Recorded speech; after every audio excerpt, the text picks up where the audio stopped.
Hey guys, I'm your host Smitha.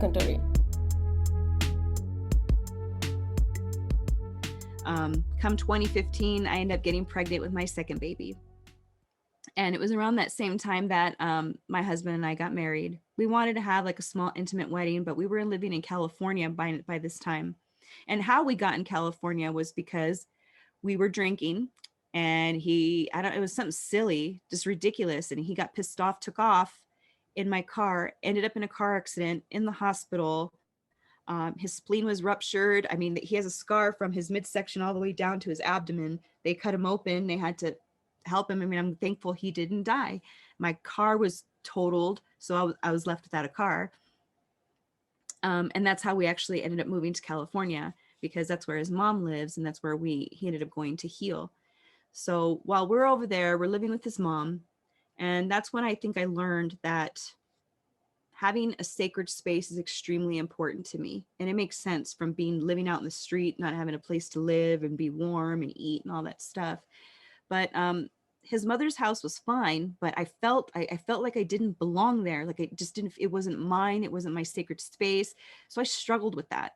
And we didn't drink freely there out of respect. And that I struggled with that because no, now I realize I was struggling because that's what I was using to numb my pain. So if I'm not drinking, I'm not doing drugs, I'm in a place that's not mine, I'm just there.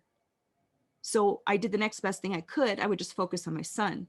You know, I was really into education and all that. So I made flashcards and I was just always, trying to educate my son, play with my son, I was all about my son. But we ended up using our overages of our financial aid for our master's degree to pay for an apartment. So we finally got on our own, living in Corona, California, working towards our master's in project management together online. Or no, we took classes for that. His mother helped us watch the Ashton, so that was nice. And but eventually we had to do online classes. We ended up graduating from that. Found out we can get a dual master's. So we both opted to get our MBA. So we were doing really good, living on our own. I ended up getting a job, for my degree. I wish I had learned the power of my voice, because I would have spoke up for myself, because I allowed myself to be mistreated in the workplace. I was the only female, and I busted my hump because I felt like I had to show that I was worthy, that I deserved to be here. Just because I'm a female doesn't mean anything. And I ended up getting really good at my job, developed seniority as people left. It got to the point where I was training people in that department, gentlemen. I would be testing, I would climb scaffold, up 5 stories with water hoses and lumber. And I knew how to use a circular saw and how to drill. And I was doing all this kind of stuff. And I was having to teach these younger gentlemen that would come in that didn't know how to use a saw, that didn't know how to drill in a screw, that just were fresh, they were green. And I had a master's in project management. I had already been there and worked, and I had been asking and trying to get that title, the project management title. I wanted them to start teaching me about how to do things. I wanted hands-on experience, and they just wouldn't give it to me. And I believe it was because I was female. I do believe that I was mistreated. I do believe that they were intimidated by me. I do believe all of that. And I just wish I had the power of my voice. And it just shows that by a child not developing the power of their voice, how it can affect them later in life, even in my job, even as an adult. I'm adult. You're an adult, so you should know better, right? I didn't. And I always felt like when people mistreated me, especially at work, that I had to stand there and put up with it because I had a mouth to feed. Well, that's not true. You do not have to put up with it. Nobody has to put up with being mistreated, but I did not know that. So I stayed at that job. And then when I got pregnant with my son Izel, my second baby, that's when I opted not to go back because it was just too stressful. I didn't want anybody raising my baby. I wanted to raise him. And so I just didn't go to work anymore. My husband had a good job. He was able to take care of us. Um, we ended up squeezing into a 1 bedroom apartment in California because the prices are so crazy and outrageous.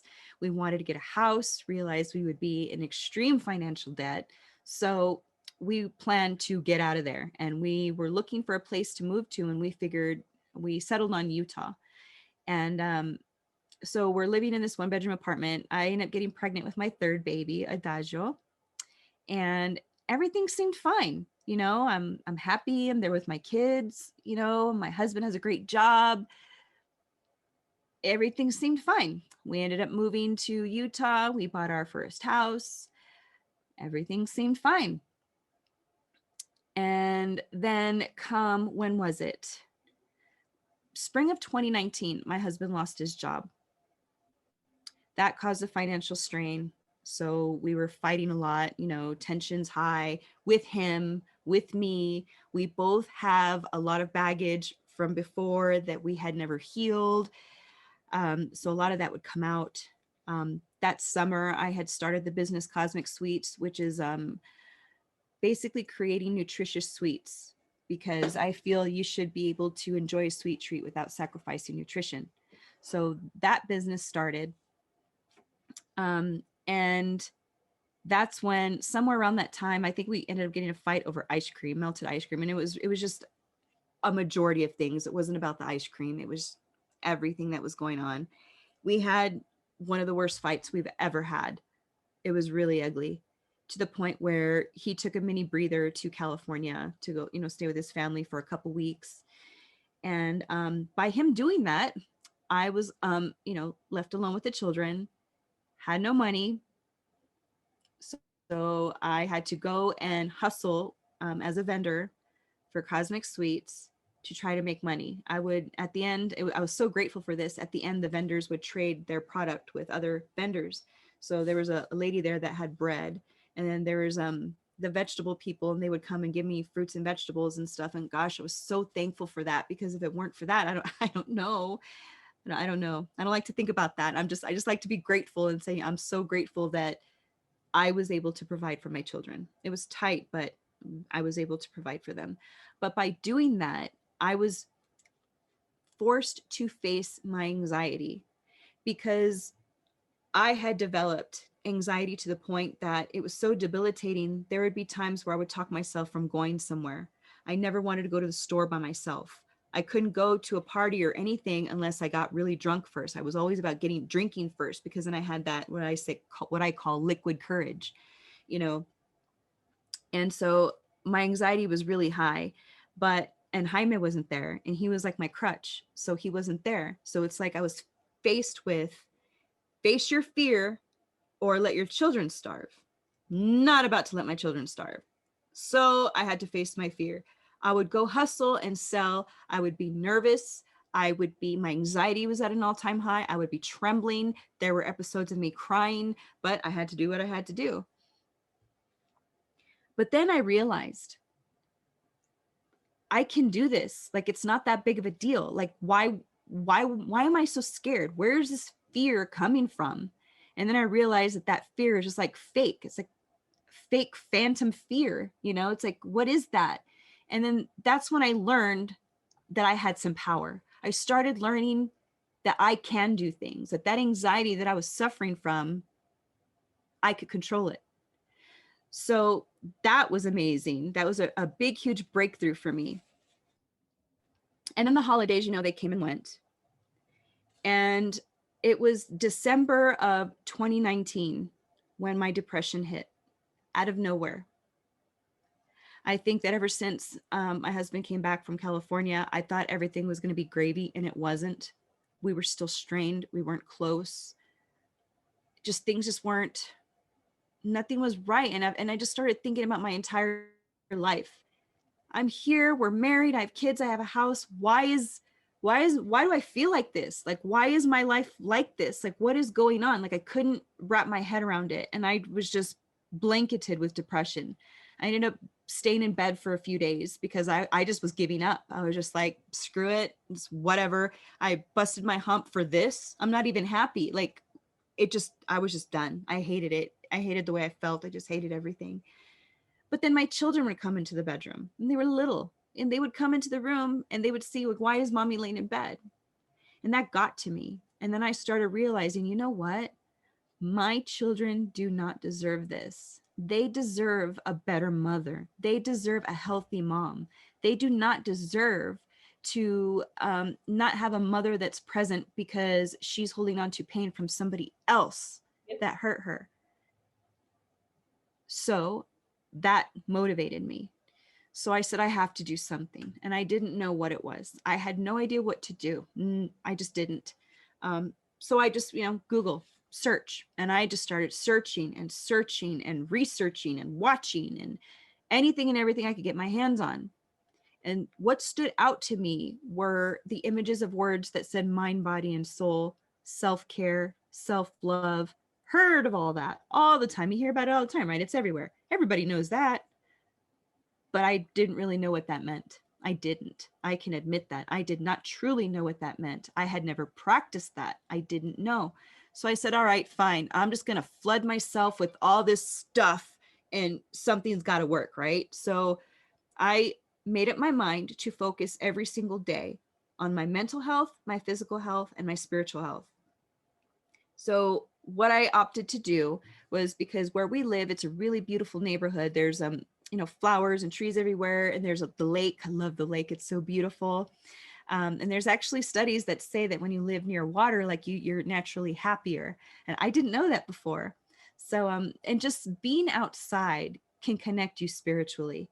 And so I had that by going outside. Walking was, the exercise part, the physical part. And then for the mental part, I opted to say affirmations, because when you're spiritually connected, you're vibrating at a frequency that's high, and that's like a beneficial time to state affirmations. So it was like a trifecta. I was doing everything for my mental, physical, and spiritual health. And just that alone just made me feel completely different. And my husband felt it too. My children felt it. Like we all started experiencing that because we started doing this every single day. And that's when I realized, wow, this is working. And when we would like not go outside one day or not do a certain something, I noticed that the day would be off balance. And I feel like, okay, so this is what everybody means by living in balance. Everybody talks about that, living in alignment. And that's when I learned, okay, so by focusing on myself mentally, physically, and spiritually every single day, I'm living in alignment. That's when the magic happens. That's when it happened for me, because that's when opportunities started to happen. So come 2020, January of 2020, there was a female entrepreneur conference in northern Utah. So that was going to be like an hour drive in the snow. And I was suffering from anxiety disorder because, I was having a really hard time. But since I had faced my fear and went through all that stuff, I knew that I could do this. So instead of talking myself out of it like I normally would, I went. And I'm so thankful that I did, because that is when I met my book coach, Christine Gale. And I had no idea that that was going to happen. I had no clue. I was just going to go there, to hustle my cosmic sweets. It was an entrepreneur conference. I wanted to learn and build and grow and develop my business. Had no idea that I was going to come out of there, being introduced to a book coach. And it was crazy the way we met. I ended up going to the restroom, and there was a lady there, and she was drying her hands. And sometimes women talk and sometimes they don't. Well, she was rather quiet, and I was too. And I don't know what compelled me to speak to her, but she was wearing a skirt and I was freezing. So I was like, oh my gosh, aren't you so cold? And she was like, oh, no. She was nice. And that's how we walked to the bathroom and we started talking. And that's when I found out she was a book coach. I didn't even know she was there as a book coach. So I really believe that that's another divine appointment. And I'm so grateful for that. I know that I skipped over that other important part, which I do want to share, because I do believe it was another divine experience. Around the time that I was out on the street, I ended up getting picked up by a blonde, heavyset dude in a green Jeep. He picked me up. I was hitchhiking, not smart ever, but I did. He picked me up, brought me to a friend's house, drugs, drinking. Then he says, hey, let's go for a drive. We go.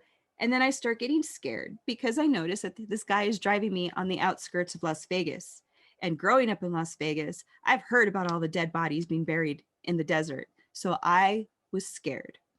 And I remember going into survival mode and I pretended to just be passed out.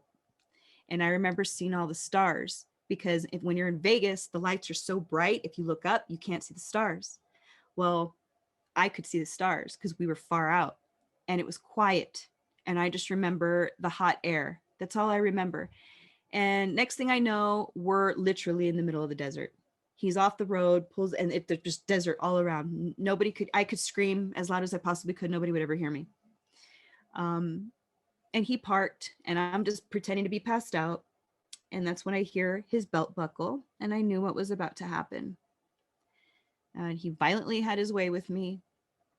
And I remember wondering why he didn't kick me out of the Jeep, why he didn't kill me, why he didn't, just take off, and I could have been running and screaming and nobody ever would have known or heard me.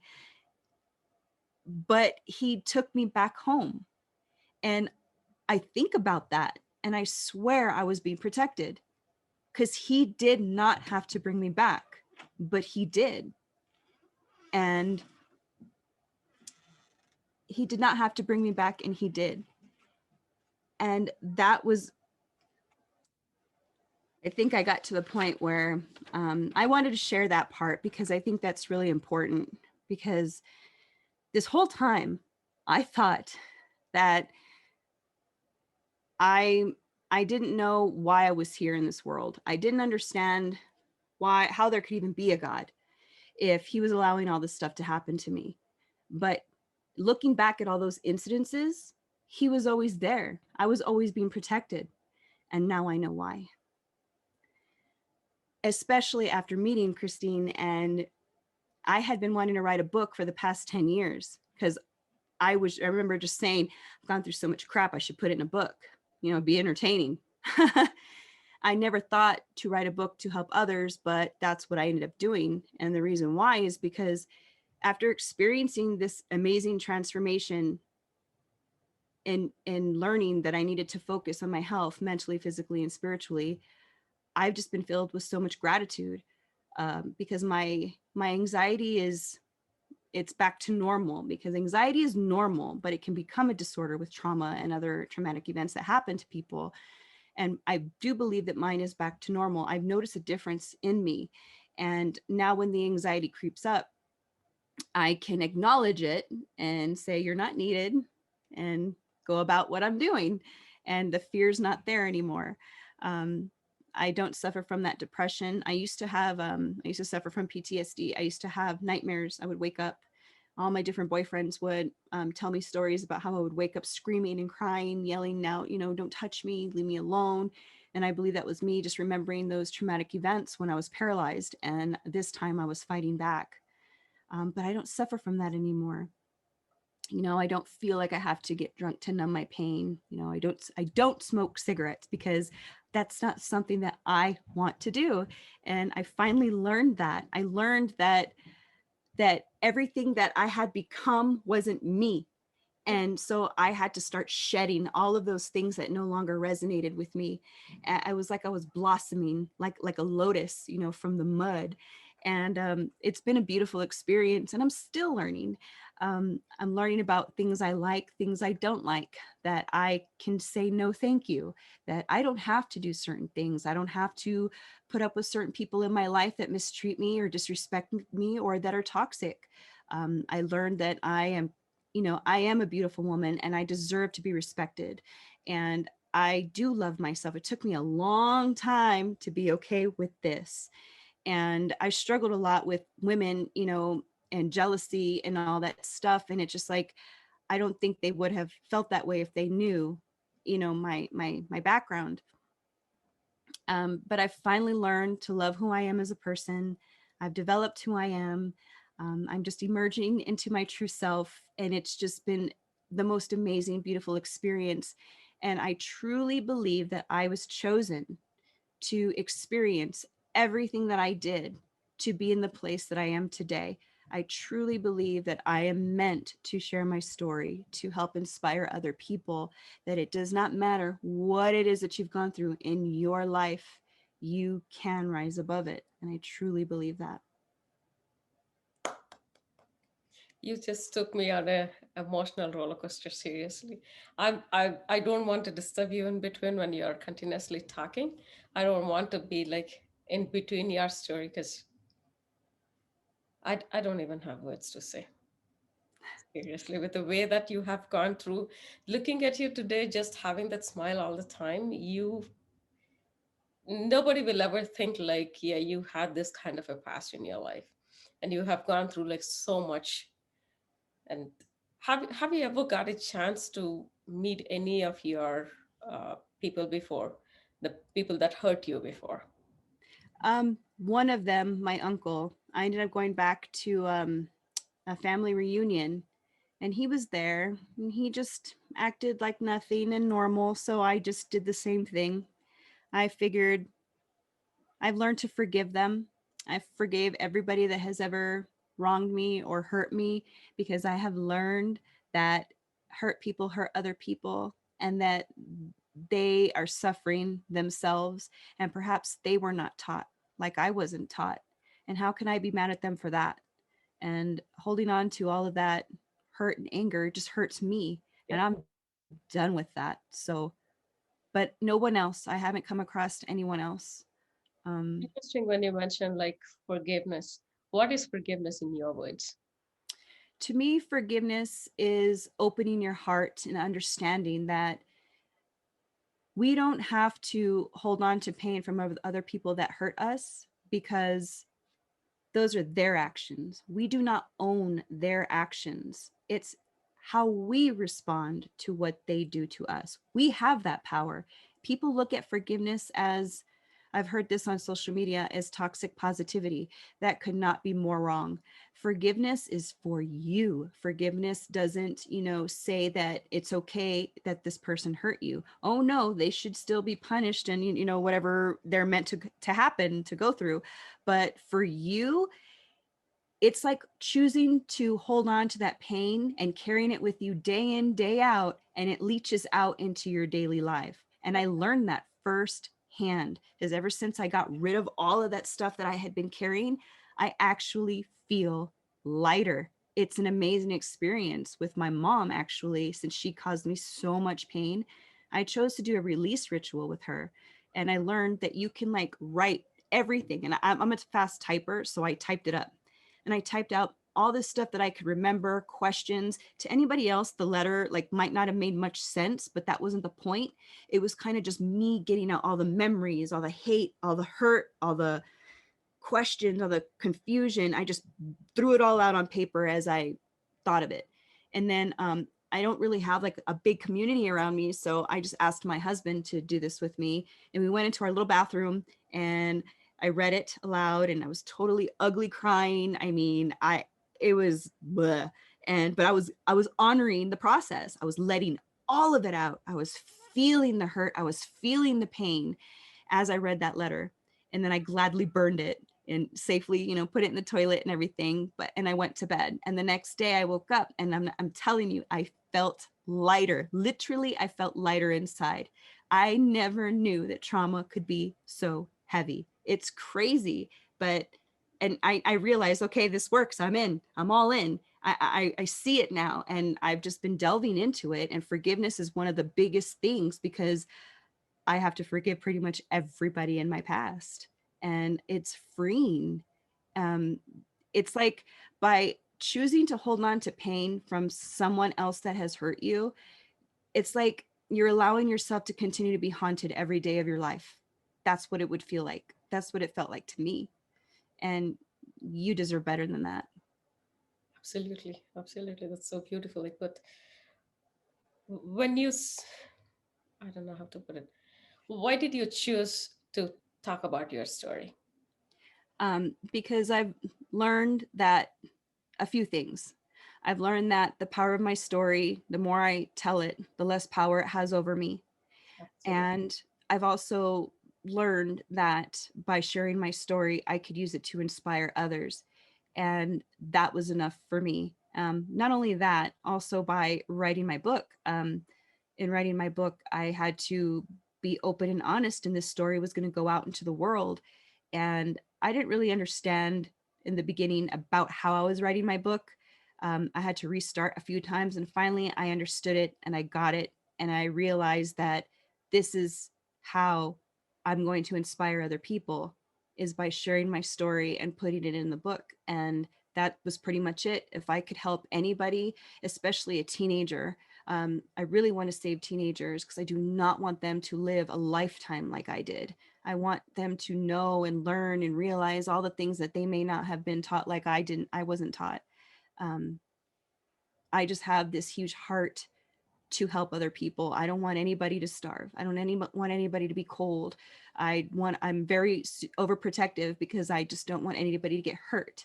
I'm just, some people become really angry and hate the world, but I'm just, I have wrapped my entire past in love, appreciation, understanding, and forgiveness. And I am so much better because of it. And that's why I want to share my story. I'm full of gratitude and I want everybody to feel what I feel right now. Nobody deserves to live in the darkness. I remember I would sit in the bathroom with the lights off and I would, console myself. And I think about that and I think about other people and it breaks my heart. I don't want anybody to feel the way I felt. Yep. So if I can help anybody and everybody, that's my goal. That's what I want to do. I just really, truly want to help heal people. I want to save people's lives. Where do you get your strength from? I don't know. God must have given it to me. I mean, where else would I have gotten it from? I just, I don't know. There is a time when it was after Colin and I had gotten together, one of the times where we were no longer together. So I wasn't living in their house and I was bouncing around and I found myself on the street. And I remember just hating life, wanting to give up. And I screamed out. I screamed out for somebody, anybody, just come and take me, put me out of my misery. I don't care what you do to me. I mean, I was screaming. Um, no one turned on their light. No cars passed by. Nobody opened their door to yell at me to tell me to shut up. Like nothing. It was just silent. But that silence told me something. It taught me something. It taught me that if I want to do something with my life, I have to be the one to do it. There's Yep. nobody's there for me. Nobody's going to hold my hand. Yep. Nobody was there. Just nobody was there. The only person that was there was me. Yep. And so I just realized it's just literally all up to me. And that's it. So I guess you could say that it came, that was part of my strength, that it came from there, just knowing that it was a choice. I could have just laid there. I could have chosen to be a bum. I could have chosen to go find somebody that had heroin. I mean, drugs and drinking was easy to find. That was easy. But I wanted something better. I was just striving for something better. I just did not want to live that life anymore. But yes, you are absolutely working really wonderful with that then. I've learned that if I'm working through something and something's going on, if there's a dead end, I've learned to just stop and be like, okay, am I being prompted to work on something else? Is just like why is this happening? Because there's a reason. There's always a reason. It's so strange, but when I start looking at things that way, it makes sense. And it's been helping me to not get frustrated and angry. I just sitting there like, why? What should I be doing? What do I need to work on? What should I focus on? So that's helpful. I just really want everybody to know that you have an amazing power inside of you. It's always been there. And all you have to do is tap into it. Focusing on your health every single day, mentally, physically, spiritually, live in alignment, and that the magic will happen for you. It will. We're us as humans. We were not meant to live in stress. We were not meant to sit at a desk, under fluorescent lights for 8 hours a day. We were not meant to remain stagnant and not evolve. That's not what us humans were meant for. We were meant to were meant for great things, and we have an amazing power inside of us. We all have it, and all you have to do is tap into it. The power's within you. You just have to surrender to your healing, trust the process, just make the decision. That's it. It's interesting when you say tap into your inner self Mm-hmm. to get the power out. Are there any tips that you wanted to throw out? How you do that? I would suggest people try what I did, that trifecta of just being in nature, state affirmations, or find a place. Maybe your neighborhood isn't that pretty, and maybe there's, of a really pretty place that you can go drive to. Go drive to it, and just be in nature. That will connect you spiritually. There's so many different ways. In my book, I actually have different ways for people they could choose one of those things for their mental health, one of the things for their physical health. Physical health to me is in two parts. It's your nutrition as well as physical movement. As those are two parts with nutrition, because you can't have one without the other. You have to have both. You have to be eating healthy. Your cells need nourishment. Um, and then it's your mental health. You have to take care of your mental health. Your emotions fall under that category. I know people usually refer to as emotional health as its own thing, but from my research, it falls under mental health. It's connected because your emotions are suppressed within your subconscious mind. Um, and that's where everything's at. So you got to tap into it, find out what's in there. So I would just recommend doing what works for you, because maybe you like to meditate instead of do affirmations, so do that. Maybe you're overweight and walking is painful for you, so go swimming. You know what I mean? It renders you weightless. There's something that anybody and everybody can do. Some cost money, some don't.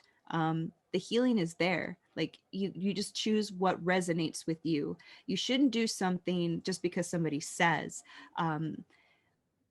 Like, what is universal is focusing on your health mentally, physically, and spiritually daily. That is something that every human being requires to live in alignment. But as far as choosing how you focus on your mental, physical, and spiritual health is up to you. It has to resonate with you. It has to feel good to you, because if it doesn't, it's not going to work. And that's the beauty of it, because by doing that, you get to learn how you're evolving. Maybe you don't like doing something that you used to do. It doesn't serve you anymore. So you're just shedding what doesn't serve you, and you're like blossoming and evolving into this amazing new person. And it's a beautiful thing. What are the top five affirmations that you tell yourself every single day? Um, I say that I'm thankful that my children are supernaturally protected and free from all harm. That is a huge one. I like to state that I am happy, healthy, and whole. Um, I like to say wealth manifestations, that my future generations will never have to worry about money. I affirm that I am a New York Times bestselling author, because by affirming that, manifesting that, I believe that that's really going to help me spread this message around the world. Um, and my affirmations will change sometimes depending on what I'm doing. For a while there, I was, saying that I'm an Amazon bestseller, and now I'm an Amazon bestseller. um, I would, affirm that I was an author, but now that I've accomplished that feat, now my affirmations are changing to that I was chosen to heal the world. Just random different things like that, whatever suits me that day. If something's gonna go on that day, I'll, alter my affirmations for that. Um, and there's also this YouTube channel. It's I am, and it states a lot of I am affirmations, and it says random things like I am patient, I Yes. am healthy, I am wealthy, and I just affirm it all because it's all goodness. And I listen to that while I shower in the morning. That's how I start my day. Okay, thank you for tuning in, and you can find me on all the socials at Smitha Gunturi and the show notes for any resources mentioned. See you next week. Take care.